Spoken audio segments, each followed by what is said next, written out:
सामान्य माणसांकरता इथे आलेलो आहे, ज्यांना माहिती नाही कर त्यांच्याकरता, ज्यांना अधिक माहिती आहे त्यांच्याकरता मी इथे आलेलो नाही, कारण त्यांना फारच माहिती आहे आणि त्यांना माझ्या माहितीची काही आवश्यकता नाही. तर ज्यांना माहिती नाही, म्हणजे जे माझ्याप्रमाणे आहेत, सुमार माहिती असणारी माणसं, त्यांच्याकरता आजचं माझं हे भाषण आहे. त्यामुळे ज्यांना माझ्या भाषणातलं हे काय नवीन सांगितलं हे सगळंच मला माहीत आहे असं ज्यांना माहीत असेल त्यांची मी सुरुवातीलाच माफी मागतो.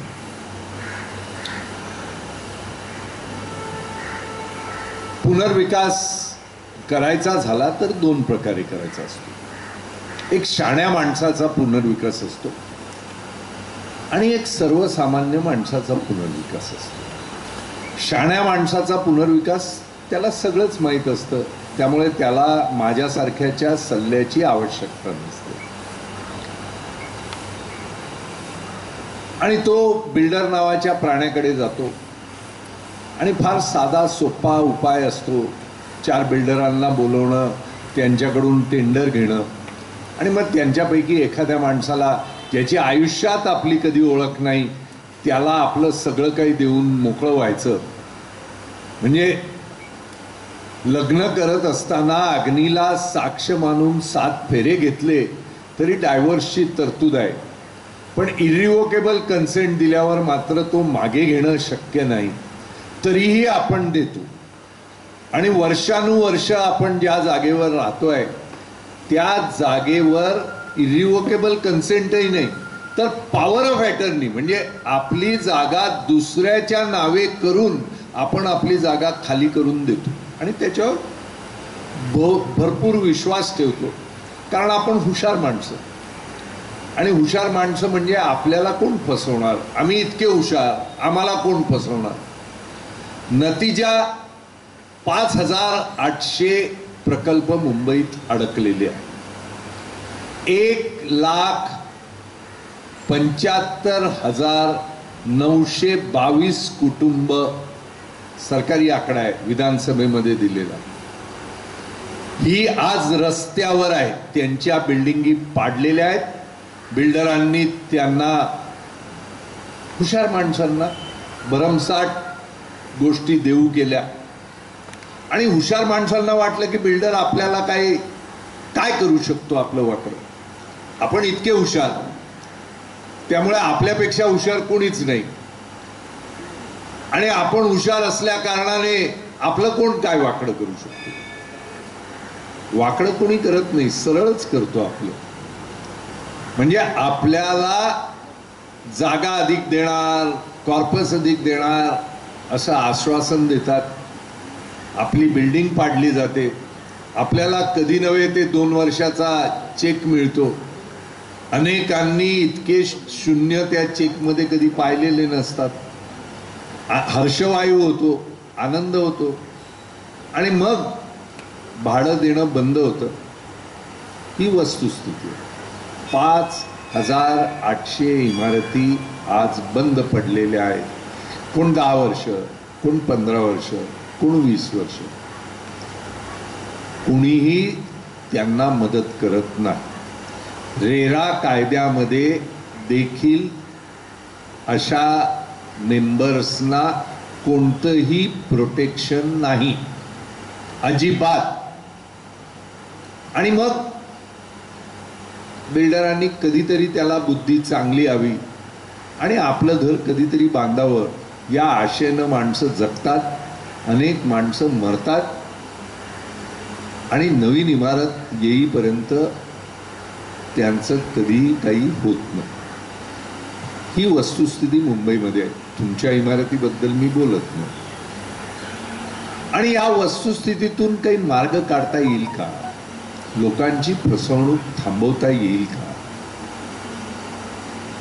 काही जणांनी केलेली अनेकांची फसवणूक, म्हणजे बिल्डरच नव्हे तर बिल्डराची दलाली करणाऱ्या माणसांनी इतर मेंबर्सची केलेली फसवणूक, यातून मुंबईची वाट लागलेली आहे.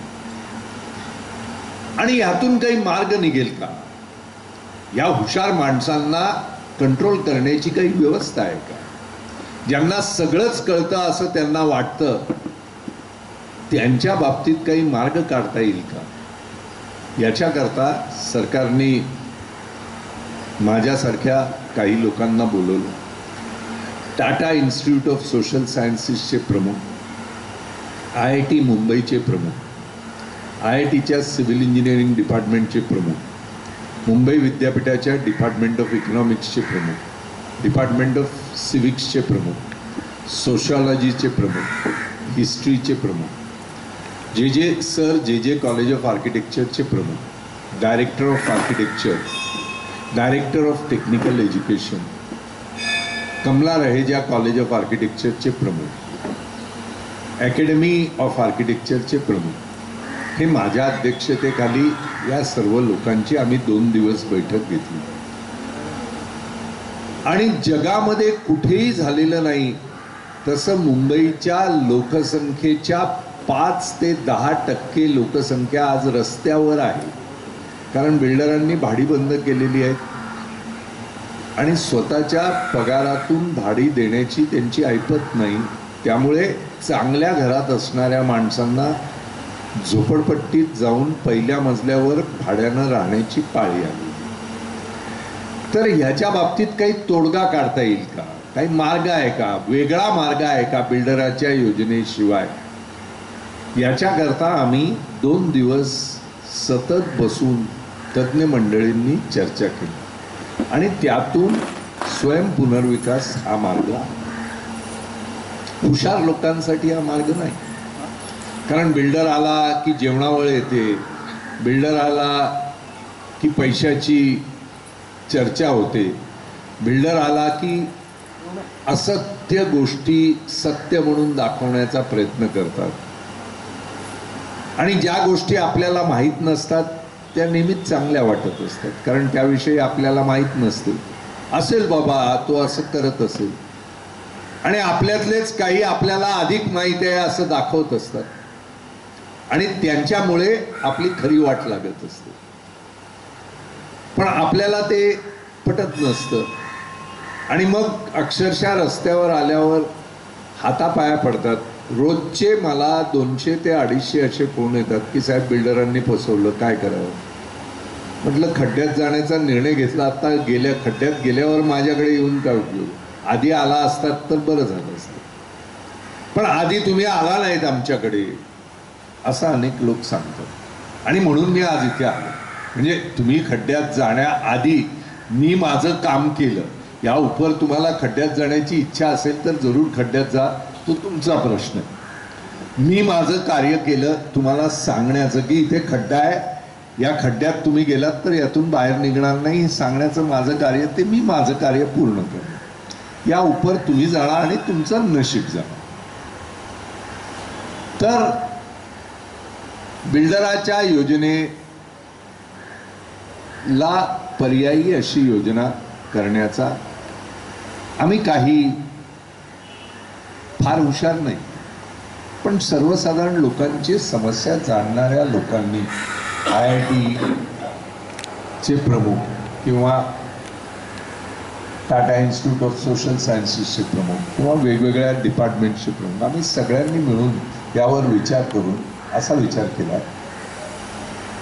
की जर बिल्डर बाजूला ठेवला आणि उर्वरित जी माणसं आहेत ती तशीच ठेवली तर आपल्याला एक वेगळं मॉडेल तयार करता येईल का, आणि यातून स्वयंपुनर्विकास हा पुढे आला. आता स्वयंपुनर्विकास समजून घेण्यासाठी काही बालबोध व्याख्या तुम्हाला समजून घेणं आवश्यक आहे. तुमच्यापैकी जे हुशार असतील, माझ्यापेक्षाही अधिक हुशार असतीलच, त्यांना कदाचित या सर्व व्याख्या माहीत असतील, त्यामुळे त्यांना मी काही मार्गदर्शन करायला आलो आहे असं मला वाटत नाही. पण ज्यांना माहीत नाही त्यांना बाळबोध काही गोष्टी समजावणं आवश्यक आहे असं मी समजतो. तर काही व्याख्या, कार्पेट एरिया म्हणजे काय, बिल्टअप एरिया म्हणजे काय. अहो माहिती आहे हो आपल्याला हे सगळं, असं प्रत्येकालाच वाटतं पण माहीत नसतं. आपल्याला वाटतं आपल्याला माहीत नसतं. सुपर बिल्टअप एरिया म्हणजे काय, FSI म्हणजे काय, प्रोरेटा म्हणजे काय, 33.5 DCR म्हणजे काय, ह्या सगळ्या गोष्टी ज्यांना माहीत नाही किंवा अर्धवट माहिती आहे त्यांना नीट माहिती करून देणं ही माझी जबाबदारी आहे आणि त्याकरता मी आज इथे आलेलो. कार्पेट एरिया म्हणजे काय, तर एखाद्या वास्तूच्या, एखाद्या घराच्या आतमध्ये जाऊन एखादी खोली लांबी आणि रुंदी आपण मोजली तर लांबी गुणिले रुंदी ही त्या खोलीचा कार्पेट एरिया. साधी वाक्य मी सोप्या भाषेत सांगतोय, अगदी प्रत्येक व्यक्तीला कळेल अशा भाषेत मी सांगतोय. 10 फूट बाय 10 फूटची खोली म्हणजे 10 गुणिले 10 100 फूट कार्पेट एरिया. 10 फूट बाय 12 फुटाची खोली 120 कार्पेट एरिया. 10 फूट बाय 13 फुटाची खोली 13 गुणिले 10 130 कार्पेट एरिया. कार्पेट एरिया म्हणजे खोलीच्या आतमध्ये जाणं, खोलीची लांबी आणि रुंदी मोजणं, लांबी गुणिले रुंदी बरोबर कार्पेट एरिया. आता फ्लॅटचा कार्पेट एरिया कसा मोजायचा, तर फ्लॅटमध्ये जितक्या खोल्या असतील प्रत्येक खोलीची लांबी गुणिले रुंदी मोजायची आणि त्या सर्वाची बेरीज केली की फ्लॅटचा कार्पेट एरिया. म्हणजे किचन असेल तर किचनची लांबी रुंदी, हॉल असेल तर हॉलची लांबी रुंदी, पॅसेज असेल तर पॅसेजची लांबी रुंदी, संडास असेल तर संडासाची लांबी रुंदी, बाथरूम असेल तर बाथरूमची लांबी रुंदी. संडास 3 बाय 3 असेल तर 9 फूट कार्पेट एरिया, बाथरूम 5 बाय 3 असेल तर 15 फूट carpet area, passage 10 foot by 3 फूट असेल तर 30 फूट पॅसेजचा कार्पेट एरिया, किचन 10 बाय 8चा असेल तर 80 फूट किचनचा कार्पेट एरिया, हॉल 10 बाय 12चा असेल तर 10 बाय 12 120 फूट हॉलचा कार्पेट एरिया. हे सर्व कार्पेट एरिया मोजले की फ्लॅटचा कार्पेट एरिया निघतो. कार्पेट एरिया लक्षात आला सगळ्यांच्या. आता बिल्टअप एरिया म्हणजे काय, याच कार्पेट एरियाला भिंतीसह मापलं की त्याला बिल्टअप एरिया. म्हणजे साधी व्याख्या मी सोपं करून सगळ्यांसमोर मांडतो. कार्पेट एरिया म्हणजे सत्य, तो बदलत नाही. बिल्टअप एरिया बदलू शकतो. त्याच कार्पेट एरियाला वेगवेगळा बिल्टअप एरिया असू शकतो. तिथेच आपण फसतो, म्हणून हे समजून घेणं आवश्यक आहे. कसं, तर एक खोली आहे, आपण उदाहरण घेऊया. 10 बाय 10ची खोली, कार्पेट एरिया 10 गुणिले 10 100 फूट.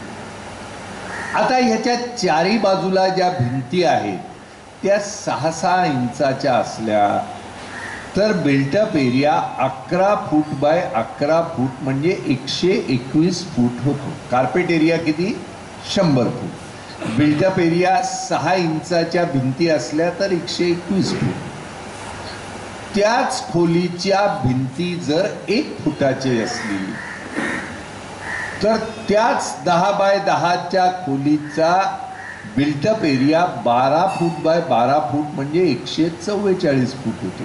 कार्पेट एरिया किती, 100. 6 इंचाची भिंत असली तर 121 फूट.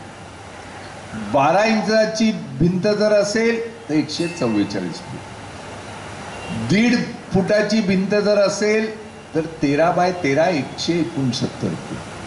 म्हणजे कार्पेट एरिया 100 असताना बिल्टअप एरिया 110 असू शकतो, 120 असू शकतो, 130 असू शकतो, 150 असू शकतो, 170 असू शकतो किंवा 200 असू शकतो. त्यामुळे कार्पेट एरिया हे सत्य आहे.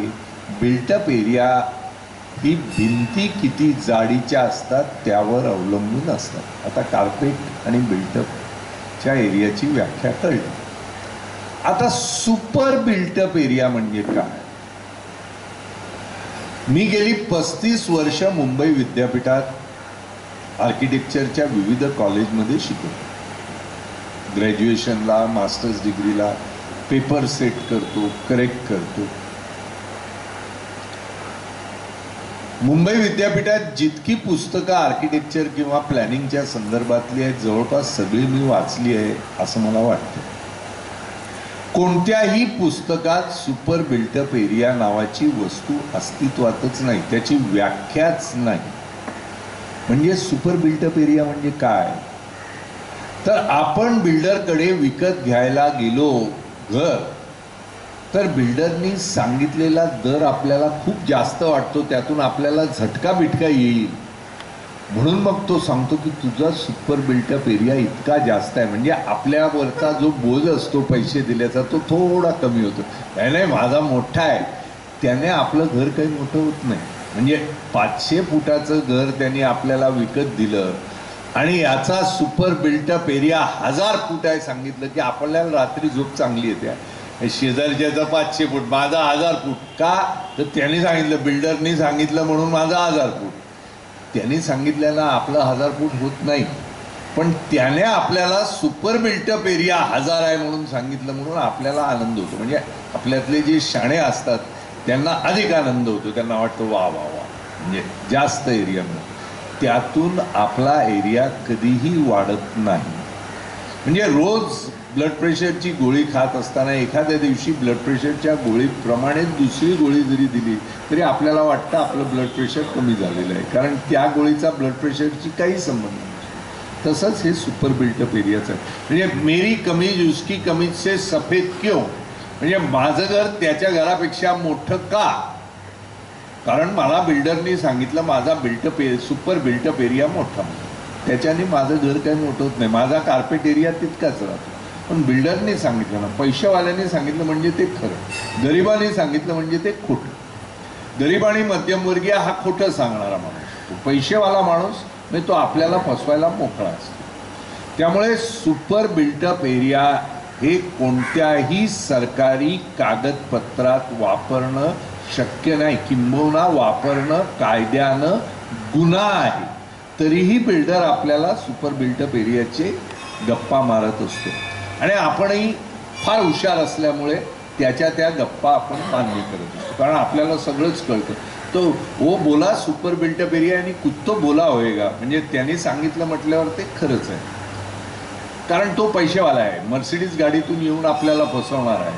त्यामुळे त्याने सांगितलं ते आपल्याला खरंच वाटत असतं. तर हा सुपर बिल्टअप एरियाची व्याख्या. आता FSI म्हणजे काय? FSI फ्लोर स्पेस इंडेक्स म्हणजे काय? आपली जमीन किती आणि त्यावर आपण किती बांधकाम केलेलं आहे, बांधकामाचा एरिया भागिले जमिनीचा एरिया म्हणजे FSI. लक्षात घ्या मी काय म्हणतो. आता साधं उदाहरण घेऊ. 10 बाय 10 ची जमीन असेल, 10 फूट बाय 10 फूट म्हणजे 100 फुटाची जमीन. त्यावर आपण 100 फुटाचं बांधकाम केलं तर 100 भागिले 100 आपल्याला मिळालेला FSI 8. जर 10 बाय 10 ची जमीन आणि बांधकाम आपण 200 फुटाचं केलं असेल तर 200 भागिले 100 आपण वापरलेला FSI 2. 200 भागिले 100. 10 बाय 10च्या जमिनीवर 250 फूट आपण वापरले असतील, 250 भागिले 100 आपला FSI 2.5. 150 फूट बांधले असेल, 150 भागिले 100 आपला FSI 1.5. आता FSI कळला. आता FSI वेगळ्या पद्धतीनं करू की जमीन दिली आहे आणि FSI दिला, मग बांधकाम किती मिळेल? जमीन 10 बाय 10चं असेल, FSI 2 असेल तर 200 फुटाचं बांधकाम मिळेल. जमीन 10 बाय 10ची असेल, FSI 3 असेल तर 300 फुटाचं बांधकाम मिळेल. जमीन 10 बाय 10ची असेल, 4 FSI असेल तर 400 फुटाचं बांधकाम मिळेल. जमीन 10 बाय 10ची असेल, 5 FSI असेल तर 500 फुटाचं बांधकाम मिळेल. आता FSI लक्षात आला. आता FSI आणि इमारतीच्या उंचीचा काय संबंध? असे अनेक लोक सांगतात त्यांच्या बिल्डिंगला एवढी उंची, आम्हाला 2 मजले जास्त मिळतील का? मजल्याचा FSIशी संबंध असतो, पण किती मजले वाढले म्हणजे FSI वाढला असं नव्हे. आता कसं लक्षात घ्या, 10 बाय 10ची जमीन 2 FSI म्हणजे 2 गुणिले 10 बाय 10, 10 बाय 10 100 फूट गुणिले 2 200 फूट. एका मजल्यावर 50 फूट बांधले तर 200 मजल्या करता तळमजला अधिक 3 मजले लागतील. 4 मजले गुणिले 50 बरोबर 200. एका मजल्यावर 20 फूट बांधले तर 10 मजले येतील. 10 मजले गुणिले 20 बरोबर 200. एका मजल्यावर 10 फूट बांधले तर 20 मजले येतील. 20 गुणिले 10 बरोबर 200. एका मजल्यावर 5 फूट बांधले तर 40 मजले येतील. 40 गुणिले 5 बरोबर 200. एका मजल्यावर 1 फूट बांधला तर 200 मजले येतील. 200 गुणिले 1 बरोबर 200. मी ही उदाहरणं देतोय, म्हणजे काय आपण 200 मजले बांधतोय अशातला नाही, पण FSI आणि मजल्याचा कसा संबंध आहे हे सर्वसामान्यांना कळलं पाहिजे, म्हणून मी सोपं करून आपल्या समोर हे मांडतो. आता ह्या झाल्या व्याख्या. आता व्याख्यांमध्ये एक व्याख्या आपल्यापैकी अनेकांना माहीत नसते की प्रोरेटा म्हणजे काय. प्रोरेटा म्हणजे आपल्याकडे असणारी जमीन गुणिले आपल्याला मिळत असलेला FSI हा आपल्याला मिळतोच, पण म्हाडाकडे असणारी जमीन पूर्ण नेहरूनगर, त्याच्यात रस्तेही आले, त्याच्यात गार्डनही आलं, त्याच्यात प्लेग्राऊंडही आलं, त्याच्यात ऑफिसही आले, त्याच्यात ही मंदिरही आलं, त्याच्यात सगळंच आलं. या पूर्ण जागेचा FSI म्हाडाला मिळतो. त्या म्हाडाला मिळालेल्या जमीन गुणिले FSI, समजा 3 असेल, सध्या 3 आहे, जमीन गुणिले 3 FSI इतका FSI म्हाडाला मिळतो. त्यातून प्रत्येक इमारतीला दिलेला FSI वजा जर केला तर जो उरतो तो सर्व मेंबर्समध्ये समान वाटून दिला जातो आणि त्याला प्रोरेटा असे म्हणतात. प्रोरेटा गोष्ट लक्षात आली म्हणजे ह्या व्याख्या झाल्या. मला वाटतं मी सर्व व्याख्या कव्हर केली. आता स्वयंपुनर्विकास समजून घेण्यासाठी काही गोष्टी आपल्या डोक्यामध्ये हुशार लोकांनी टाकलेल्या असतात आणि ते गैरसमज असतात. ते गैरसमज आपल्या डोक्यातून काढून टाकावे लागतात. त्यामुळे गैरसमज आधी दूर करूया, म्हणजे दृष्टी स्वच्छ आणि साफ होईल. तर जे गैरसमज आपल्या डोक्यामध्ये अनेक वर्षापासून बसलेले असतात त्या गैरसमजाविषयी आपण बोलू. गैरसमज नंबर 1, बिल्डर बिल्डिंग बांधतो. तुम्ही म्हणता बिल्डर शिवायच करायचं, मग बिल्डिंग कोण बांधणार? कोणताच बिल्डर बिल्डिंग बांधत नाही. रहेजा बांधत नाही, रिझवी बांधत नाही, ओबेरॉय बांधत नाही, रुस्तमजी बांधत नाही. कोणताच बिल्डर बिल्डिंग बांधत नाही. आपल्या डोक्यामध्ये मात्र बिल्डर बिल्डिंग बांधतो. बिल्डर आल्याशिवाय बिल्डिंग कशी बांधणार? बिल्डर बांधणाऱ्या प्राण्याला कॉन्ट्रॅक्टर असं म्हणतात. कंत्राटदार म्हणजे ठेकेदार, तो बिल्डर नाही. प्रत्येक बिल्डरकडे 1, 2, 4, 5 किंवा 10 कॉन्ट्रॅक्टर असतात. तो कॉन्ट्रॅक्टरला पैसे देतो आणि बिल्डिंग बांधून घेतो. म्हणजे बिल्डिंग बांधण्यासाठी बिल्डरकडे गेलं पाहिजे हा जो गैरसमज आहे तो डोक्यातून आधी काढून टाका. बिल्डिंग बांधण्यासाठी आपल्याला कॉन्ट्रॅक्टरकडे गेलं पाहिजे. बिल्डर करता जो कॉन्ट्रॅक्टर बांधकाम करतो तोच कॉन्ट्रॅक्टर आपल्याकरता देखील बांधकाम करू शकतो. त्यामुळे बांधकाम करण्यासाठी आपल्याला बिल्डरकडे गेलं पाहिजे हा गैरसमज डोक्यातून काढून टाका, हद्दपार करा त्याला. आधी आपल्याला बांधकामाकरता बिल्डरची आवश्यकता नाही. बिल्डरपेक्षा उत्तम बांधकाम करणारा जो कोण ठेकेदार असेल तो ठेकेदार आपलं बांधकाम करू शकतो. गैरसमज नंबर 1 दूर. गैरसमज नंबर 2, बिल्डर स्वतःच्या खिशातले पैसे खर्च करून प्रोजेक्ट उभा करतो. कोणताच बिल्डर स्वतःच्या खिशातले पैसे प्रोजेक्ट करता टाकत नाही. रहेजा टाकत नाही, रिझवी टाकत नाही, हिरानंदानी टाकत नाही, कोणताच बिल्डर टाकत नाही. तुम्ही मला विचाराल तुम्हाला कसं माहिती? तुमच्यावर आम्ही विश्वास का ठेवावा? कारण हुशार माणसं तुमच्यामध्येही असतील ना, तुम्हाला शाणं करण्यासाठी. माझ्या एवढे बुद्धू नाही, माझ्यापेक्षा अधिक हुशार असतील. ते लगेच म्हणतील की यांना कसं कळलं. मी स्वतः म्हणजे माझ्या इंट्रोडक्शन मध्ये सांगितलं नाही, पण मी जाहीरपणे सांगतो की 4 वर्ष देशातल्या उत्तमात उत्तम 5 बिल्डर पैकी 2 बिल्डरांकडे मी 4-4 वर्ष नोकरी केली. मोठ्या पदावर नोकरी केली, लाखोंनी पगार घेतला. त्यांच्याशी आजही माझे संबंध चांगले आहेत.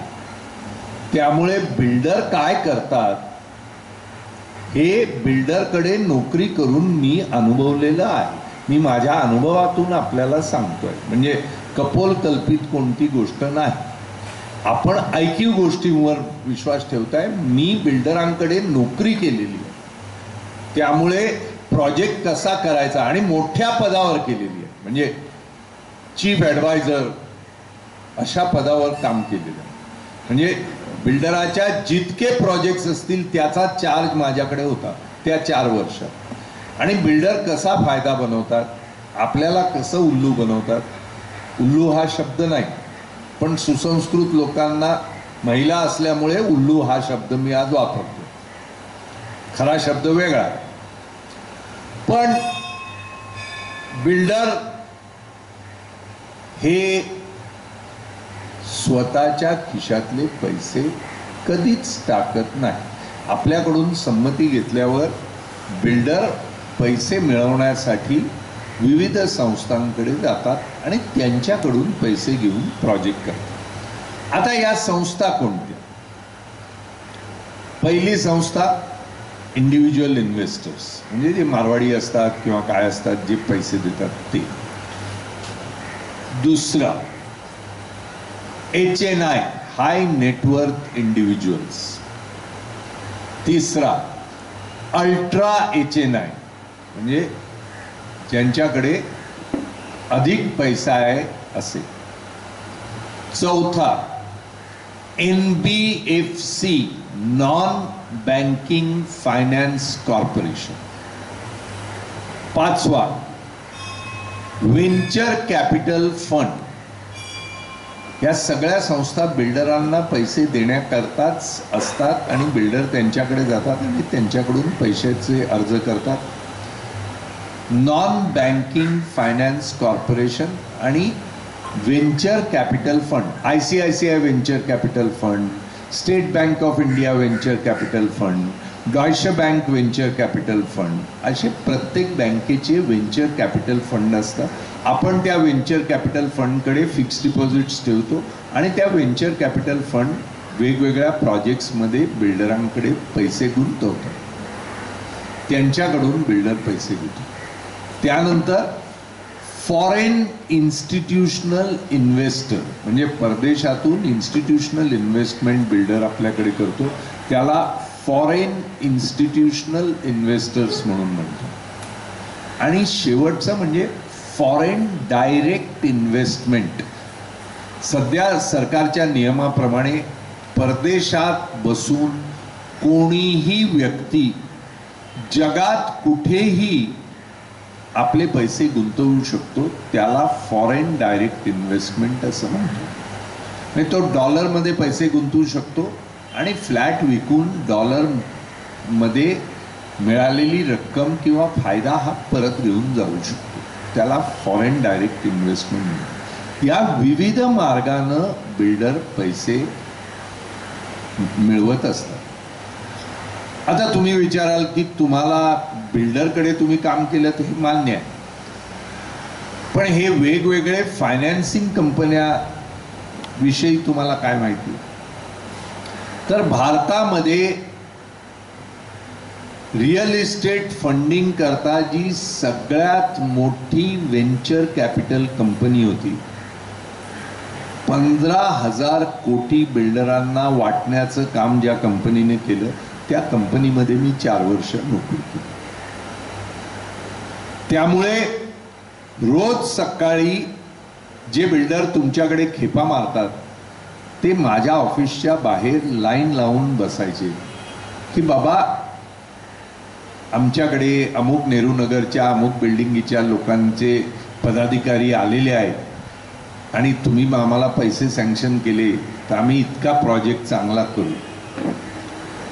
आणि त्यांना पैसे द्यावे की देऊ नये हे निर्णय घेण्याचा अधिकार माझ्याकडे होता.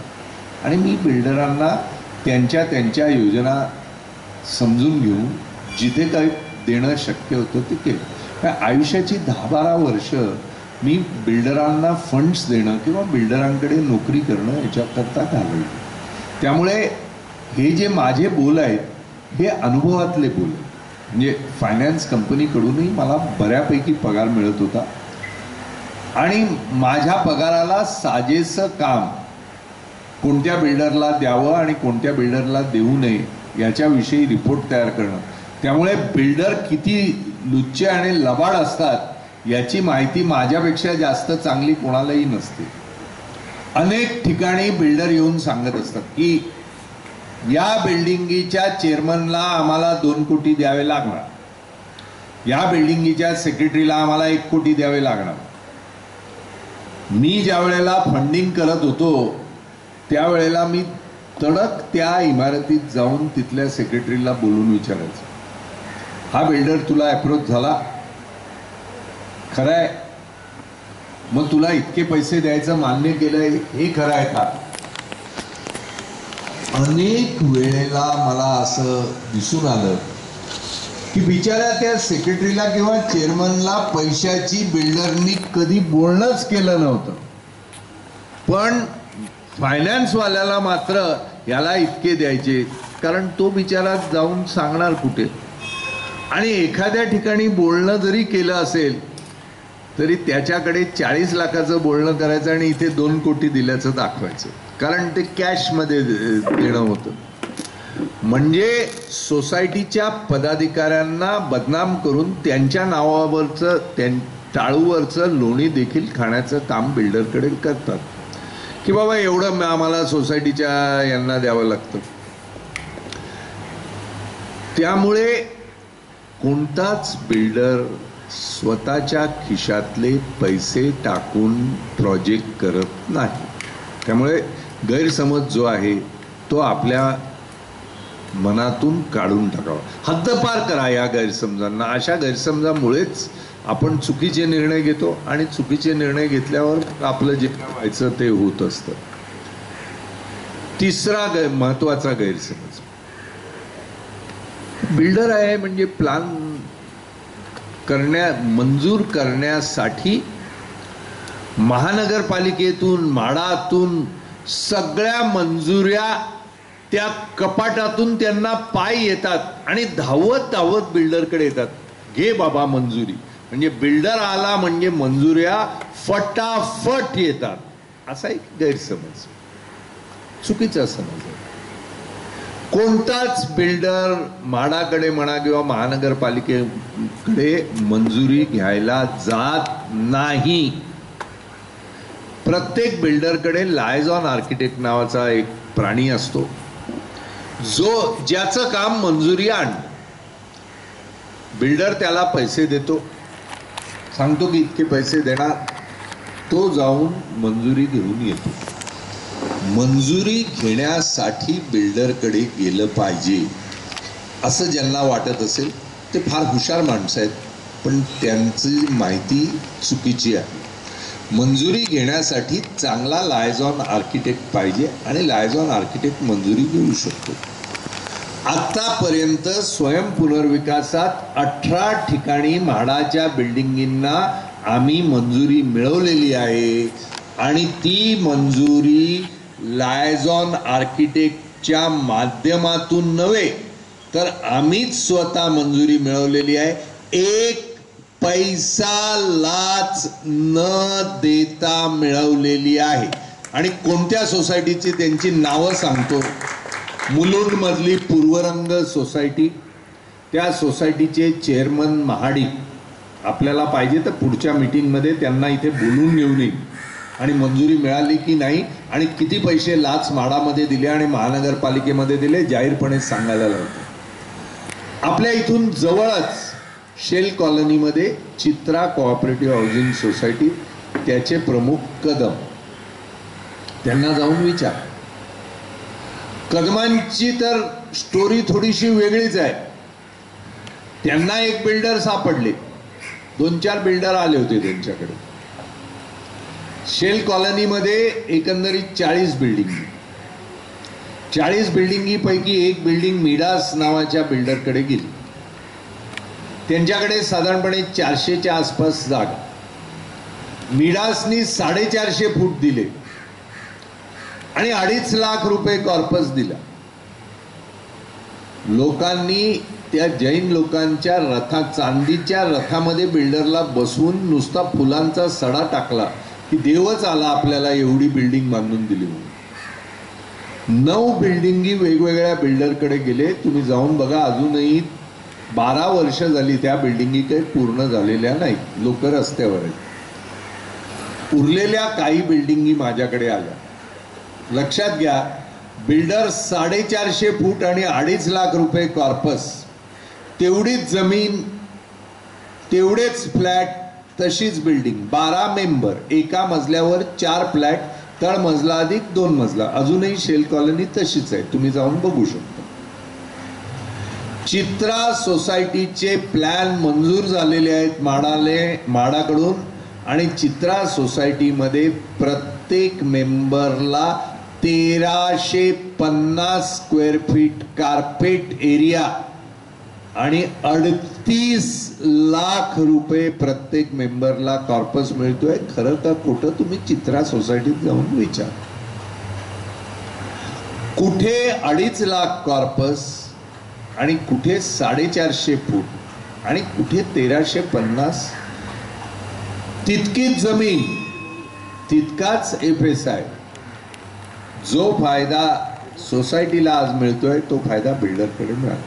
चित्रा सोसायटीच्या रहिवाशांनी मंगळवारी सिद्धिविनायकाकडे पूजा केली आणि जाऊन फाईल सबमिट केली. 41 टेबल फिरायला लागत होते.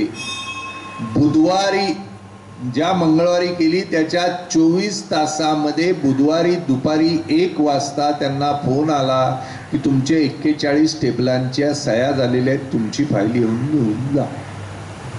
1 पैसा देखील दिलेला नाही. अर्थात चित्रा सोसायटीमध्ये मी स्वतः लक्ष घालून हे केलं, त्यामुळे इतकं लवकर झालं, कारण मुख्यमंत्र्यांनी स्वतः त्या सोसायटीच्या बाबतीत जाहीर सांगितलं होतं की मी लवकर करून देईन.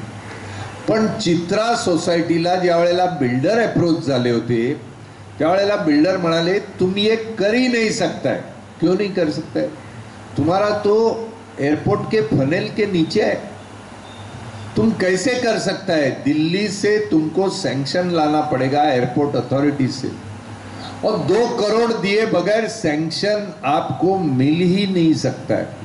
तुम 2 करोड़ एडवांस किधर से लाएगा? मुंबई बैंक जब भी पैसा देगा, जब भी देगा. तुम्हारा 12 मेंबर 2 करोड़, यानी एक मेंबर का 20 लाख रुपया तुम एडवांस नहीं देगा तो तुमको सिविल एविएशन का परमिशन ही नहीं आएगा. तुम्हारा कभी सेल्फ डेवलपमेंट हो ही नहीं सकता. तुम्ही कदमांना जाऊन विचारा, सिव्हिल एव्हिएशनच्या दिल्ली पासूनचे सगळ्या परमिशन्स त्यांना मिळालेल्या आहेत. आणि किती 2 कोटी म्हणत होते ना बिल्डर. 1,51,000 रुपये मध्ये सगळ्या परमिशन मिळाल्या. मी खोटं सांगत असेल तर इथून जवळच तुम्हाला जवळचीच केस सांगतोय, जाऊन कदमांना भेटा, आजही असतील ते घरामध्ये, त्यांना विचारा की प्रभू सांगताय ते खरं आहे का की तुम्हाला 1.5 लाख रुपयामध्ये सिव्हिल एव्हिएशनच्या सगळ्या परमिशन आल्या, सगळ्या आल्या. गंमत अशी की आजपर्यंत त्यांनी 1.5 लाख सुद्धा दिलेले नाही.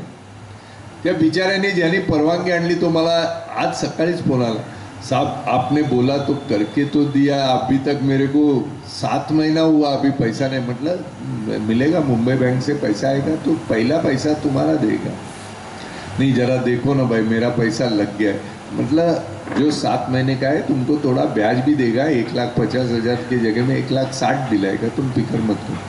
म्हणजे बिल्डर किती थापा मारतात आणि बिल्डरांवर विश्वास ठेवणारे आपल्याला कसे खड्ड्यात नेऊन सोडतात याचं ज्वलंत उदाहरण ते आहे. आता पंतनगर घाटकोपरमध्ये साईराम कोऑपरेटिव्ह सोसायटी, पंतनगरमध्ये 21 बिल्डिंगी बिल्डरांनी घेतल्या आणि त्या अडकलेल्या आहेत. पण जी बिल्डिंग बिल्डरांनी पूर्ण केली, कोणत्याच बिल्डिंगमध्ये बिल्डरांनी 500च्या वर 1 इंच दिलेला नाही.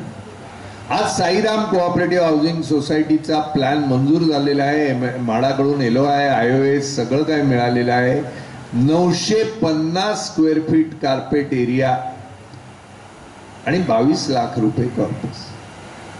म्हणजे कुठे बिल्डरांची योजना आणि कुठे स्वयंविकासाची योजना, हा फरक हा तुम्हाला लक्षात घेतला पाहिजे. त्यामुळे जो गैरसमज आहे की बिल्डर आला म्हणजे परवानग्या ताबडतोब येतात, तो डोक्यातून काढून टाकावा. बिल्डरला परवानग्या मिळतात, त्याच्यापेक्षा कमी वेळात आपण स्वतः परवानग्या घेऊ शकतो. कारण बिल्डर परवानग्या देताना लाच देतो, आपण लाच देणार नाही. आणि आपण पहिल्यांदा जाऊन तिथे सांगणार की आमचा सेल्फ डेव्हलपमेंट आहे, आम्ही तुम्हाला लाच देणार नाही आणि आम्ही तुमच्याकडून 1 महिन्यामध्ये 2 महिन्यामध्ये मंजुरी घेणार नाही. घेतली तर तुमची इथून चंद्रपूरला बदली प्रभूसाहेब करतील. का नाही होणार? जर 16 इमारतींना आपण परवानग्या दिल्या तर तुमच्या सोसायटीला नाही होणार? नाही होणार. पण काही लोक शाणी असतात, अरे होणारच नाही, परवानगीच नाही, प्रभूसाहेब कुठून आणणार परवानग्या, अशी सांगणारी मंडळी असतात. हुशार आहेत, माझ्यापेक्षा अधिक बुद्धिवान, अधिक हुशार. त्यांच्या याच्यामध्ये मी त्यांना काही व्याख्यान देऊ शकत नाही. मी गरीब मध्यम वर्गांना व्याख्यान देऊ शकतो, कारण ते माझ्या इतकीच बुद्धी असणारी लोक आहेत. जास्त हुशार लोकांना, कारण जास्त हुशार म्हणजे खड्ड्यात घेऊन जाणार हे निश्चित. मी काही जास्त हुशार नाही आणि मी ज्यांच्याशी बोलतो तेही काही फार हुशार आहेत असं मला वाटत नाही.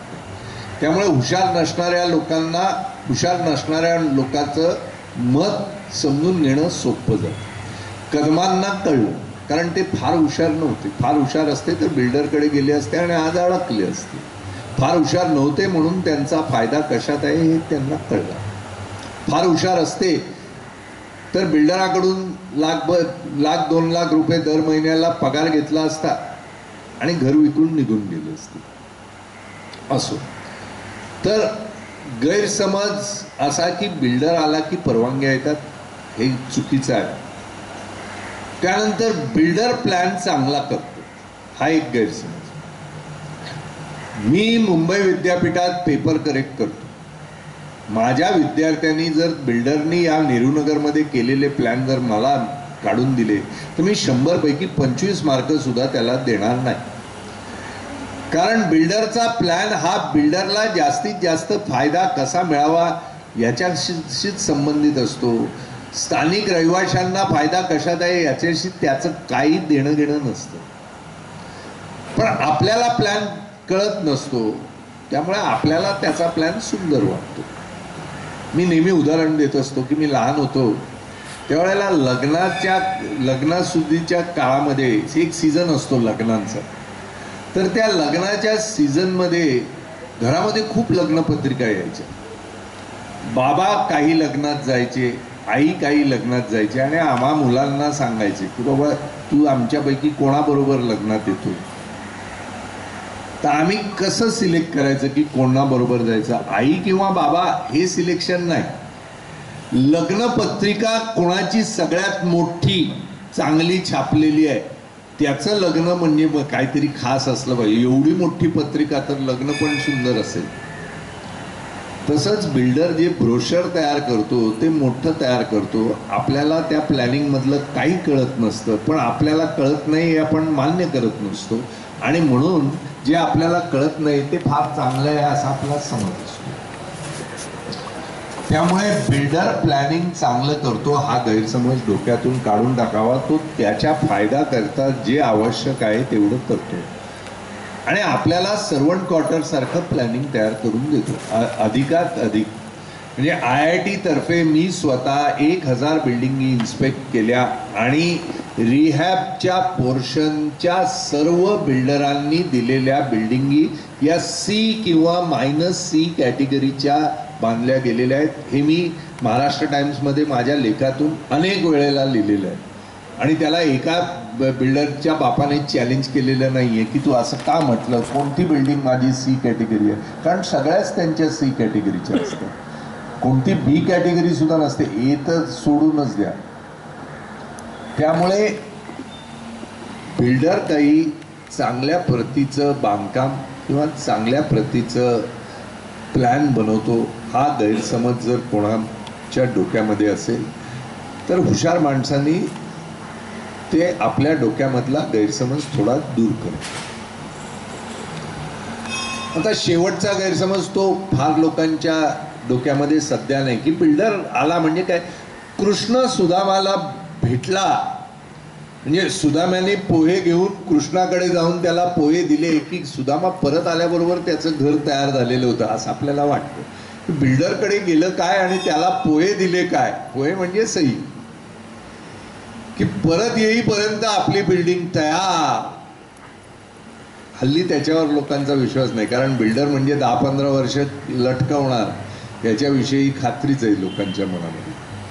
त्यामुळे हे जे गैरसमज आहेत ते गैरसमज डोक्यातून आधी दूर करावे. ते गैरसमज जोपर्यंत तुमच्या डोक्यात घर मांडून बसतील तोपर्यंत तुम्हाला स्वयंविकास कळणारच नाही, कारण चुकीचे समज आपल्या डोक्यामध्ये कोणी ना कोणीतरी पेरलेले असतात आणि आपल्यापैकी जे पेरणारे आहेत तेच हुशार माणसं. त्यामुळे त्यांनी सांगितलं तेच बरोबर असं अनेकांना वाटत असतं. आपल्या सोसायटीविषयी सांगत नाही मी, जनरल मुंबईच्या संदर्भात माझा जो अनुभव आहे त्याच्या संदर्भात सांगतो. आणि म्हणून आपल्याला वाटतं की आपण जाऊ द्या ना, कोणातरी एका बिल्डरला देऊ. पण कोणीतरी म्हणाल तुम्ही बिल्डरांच्या विरोधात इतकं बोलता, तुम्ही बिल्डरांकडे नोकरी केली, सगळं काय केलं, मग तुम्ही सांगा ना की बिल्डरांमुळे काहीतरी एक चांगलं गोष्ट, एखादी चांगली गोष्ट घडलेली असेल. म्हटलं आहे ना, फार मोठं बिल्डरांचे मुंबईवर उपकार आहे. काय उपकार आहेत बिल्डरांचे मुंबईवर? तर मुंबईमध्ये नास्तिक लोकांची संख्या फार होती. देव नाही, कोणी पाहिलं आहे का? प्रभू तुम्ही पाहिलं? मी नास्तिक नाही, मी आस्तिक आहे. माझा देवावर विश्वास आहे आणि देव आहे या बाबतीत माझ्या मनामध्ये पूर्णपणे श्रद्धा आहे. पण मला अनेक लोक विचारतात तू बघितलाय का देव? मग जो दिसत नाही त्याच्याबद्दल तू काय?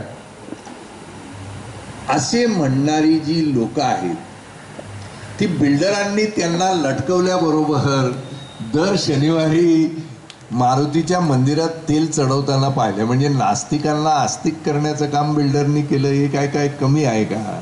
याच्या एवढं मोठं काम बिल्डरांनी केलंय. ते सोडलं तर फारसं काही वेगळं मोठं काम त्यांनी केलं अशातला प्रकार. आणि आपला समज असा असतो, म्हणजे भगिनी आता सांगतील की एखादा बल्ब विकत घ्यायचा असेल तर ज्याच्याकडे विकत घेतो त्याला आपण काय सांगतो? कितने साल का गॅरंटी? अरे बल्ब वर्षभरात गेला तर परत आणेन. मिक्सर ग्राइंडर विकत घ्यायला गेलो विचारतो कितने साल का गॅरंटी? पंखा विकत घ्यायला गेलो क्रॉम्प्टनला विचारतो किती वर्षाची गॅरंटी? घड्याळ विकत घ्यायला गेलो, विचारतो किती वर्षाची गॅरंटी. कधी कोणी बिल्डरला विचारलं तुझ्या घरांना किती वर्षाची गॅरंटी आहे? नाही. कसं विचारणार? तो इतका मोठा माणूस, त्याला मी कसं विचारणार? म्हणजे मोठा झाला म्हणजे आपल्याला फसवायला त्याला लायसन्स मिळालं. माझा एक मित्र होता बरं का, खूप पैसेवाला, गाड्या बिड्या सगळं काय, पण इतका खट, कधी आयुष्यात त्याच्या खिशातून दमडी निघेना. साधं सत्यनारायणाच्या पूजेत 5 रुपये टाकल्याचं मला अजून तरी आठवत नाही माझ्या आयुष्यात.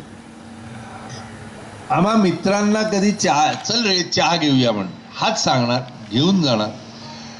चहा प्याल्यानंतर याला बरोबर लघुशंका होते आणि बिल येईपर्यंत हा टॉयलेटमध्ये, म्हणजे जोपर्यंत कोण ना कोणतरी बिल देईल, मग आल्या अरे मी दिलं असतं रे, असा माणूस.